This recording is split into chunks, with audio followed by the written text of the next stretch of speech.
Hey guitar friends, welcome to All About Guitar Academy. It's been a crazy week this week. We lost Ozzy Osbourne. I know that you're sad, I'm sad, but what a legacy he left behind. What an amazing, amazing man of rock and roll. That's all I can say. He always finished all his shows with God bless you all.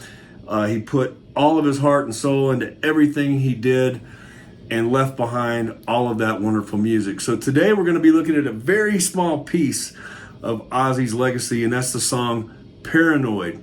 And from what I understand, this song, this riff came from Tony Iommi when they were in a crunch to get one more song on the album, and it had to be under a certain amount of time, and they came up with Paranoid, and then they ended up naming the album Paranoid. And it came out to be such a big hit. So grab your guitar, tune to standard E tuning, and let's get started in this lesson.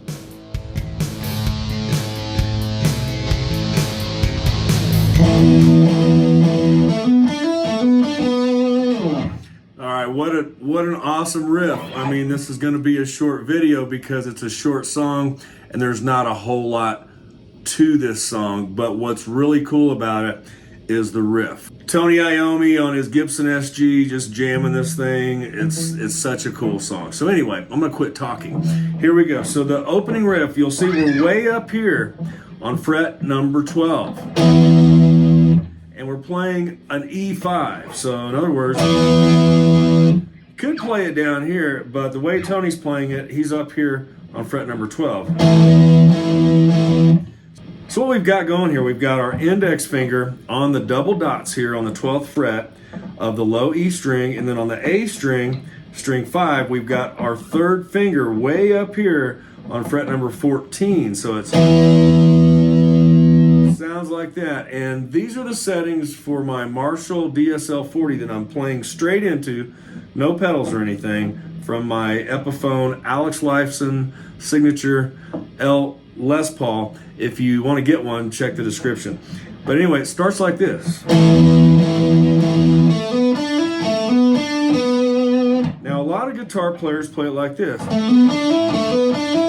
But that's actually the bass line. The guitar part is going, it's a hammer on from fret 12 on the A string up to fret 14 on the A string. And then here on the D string, we're doing the same thing. So it's, then we go back. But now we're just going to hit the string one time, the D string, on the 12th fret, and go back to fret number 14 of the A string. So it's, and we're doing a hammer on here too from the power chord to fret number 14 of the A string. So it's, all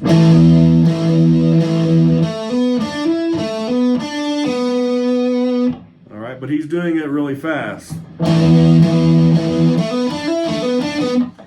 Okay, that is how the song starts out. And then we do that again. Then what we're going to be doing is very fast down strumming.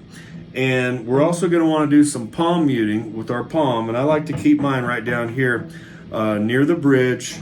But we don't want to palm mute too much. We don't want to be like, that sounds cool, but that's not how Tony's doing it on the song. You can hear that E string ringing out. So it's,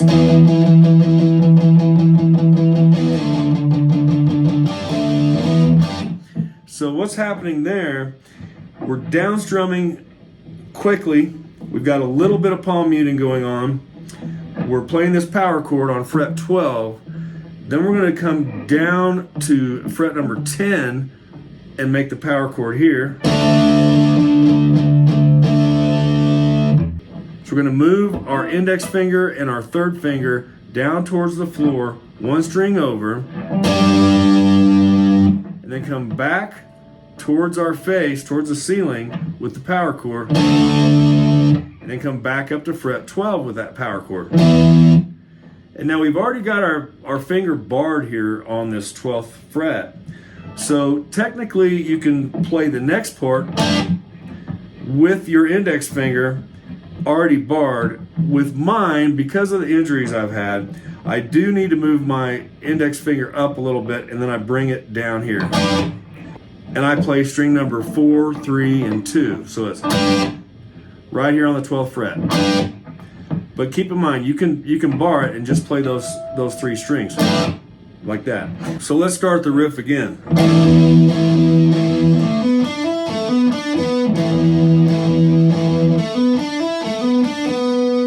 Now we're going to do down strumming.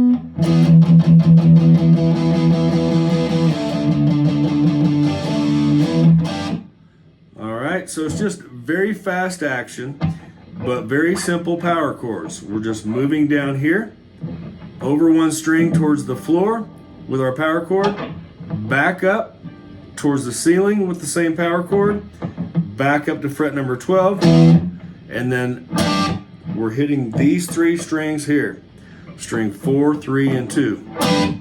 So let's start that riff again really slow. I'll count off on 4, okay? Here we go.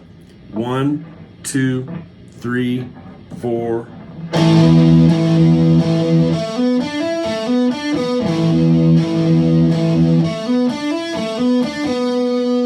And you'll notice I'm alternate picking here. Now we're going to do this.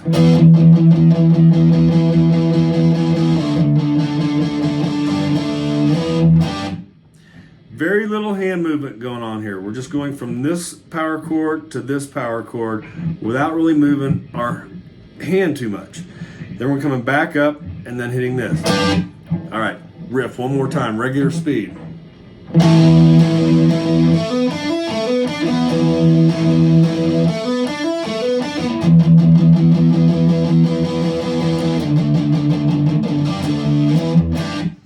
Okay, now we've got another part of the song. It sounds like this.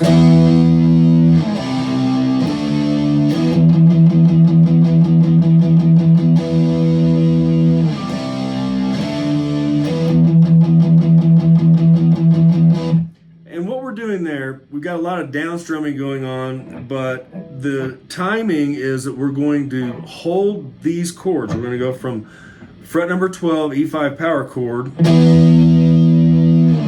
down here to fret number 8, same power chord shape, and then up to fret number 10, same power chord shape. And then we come back up to 12, we're going to down strum fast again. So it sounds like this.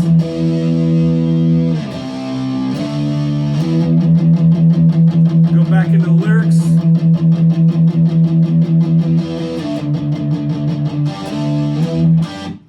All right, now we're back into the song again. But what makes this song so awesome is we've got some heavy drums going on. Geezer Butler is really jamming on that bass, and Ozzy is belting out some amazing vocals. So let's get back to the guitar. I can hear it in my head. I hope you can too. So back to the riff.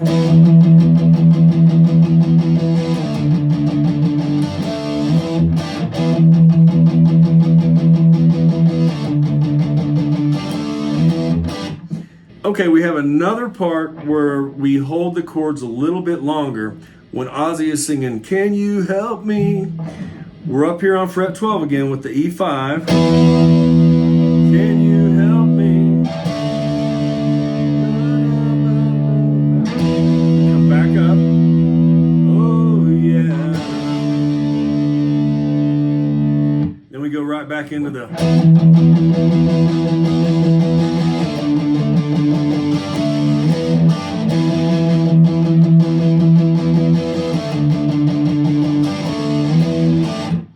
Now what you will notice at the end of the song, it sounds kind of like this.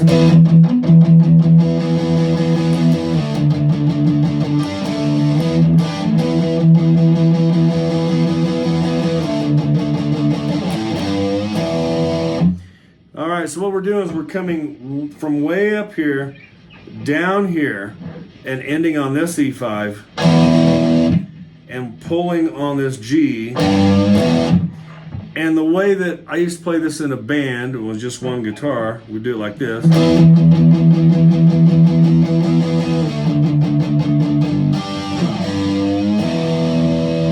I'll do that again.